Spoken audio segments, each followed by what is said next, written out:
और इस वक्त आपको सीधे महाराष्ट्र लेकर चलते हैं, जहां पर उत्तर प्रदेश के मुख्यमंत्री योगी आदित्यनाथ मौजूद हैं और जनसभा को संबोधित कर रहे हैं भोसरी महाराष्ट्र में।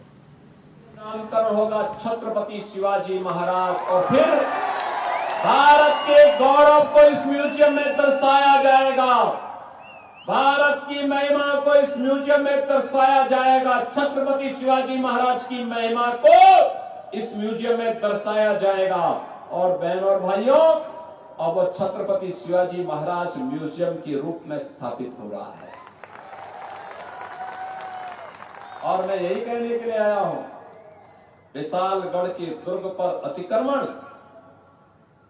ये क्यों हुआ? क्योंकि हम बटे थे। अयोध्या में क्यों अपमान झेलना पड़ा था? क्योंकि हम बटे थे। काशी में क्यों अपमान झेलना पड़ा था? क्योंकि हम बटे थे। मथुरा में क्यों अपमान झेलना पड़ा था? क्योंकि हम बटे थे।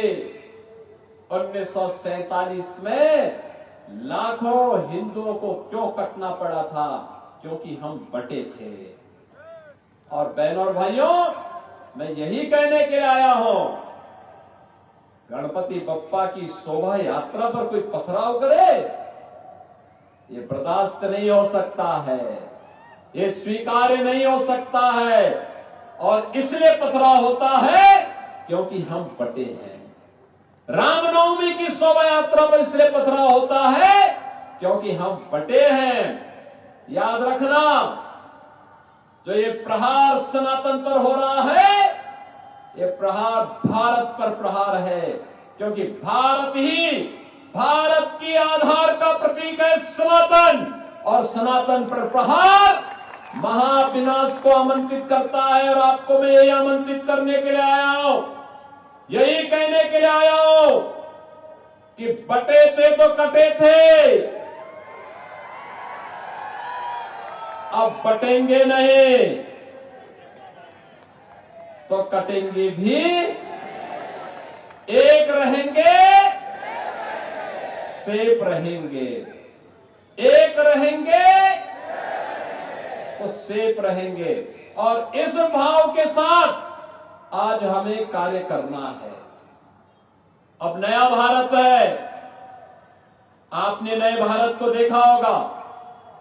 2014 के पहले मैं देखता था,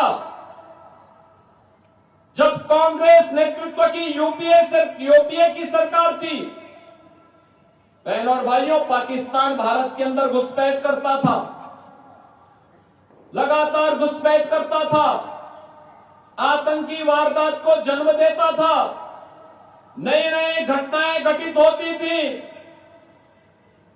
और हम लोग संसद में आवाज उठाते थे। श्रीरंगप्पा वारने भी उस समय हमारे साथ सांसद थे। हम लोग संसद में आवाज उठाते थे, आतंकवाद को रोको। लेकिन आतंकवाद को रोकते नहीं थे। ये लोग कहते थे इन मुद्दों को मत उठाओ, संबंध खराब हो जाएंगे। यानी देश की कीमत पर ये संबंध सुधार रहे थे पाकिस्तान से। बहनों और भाइयों, आज मोदी जी के नेतृत्व में नया भारत, अब पाकिस्तान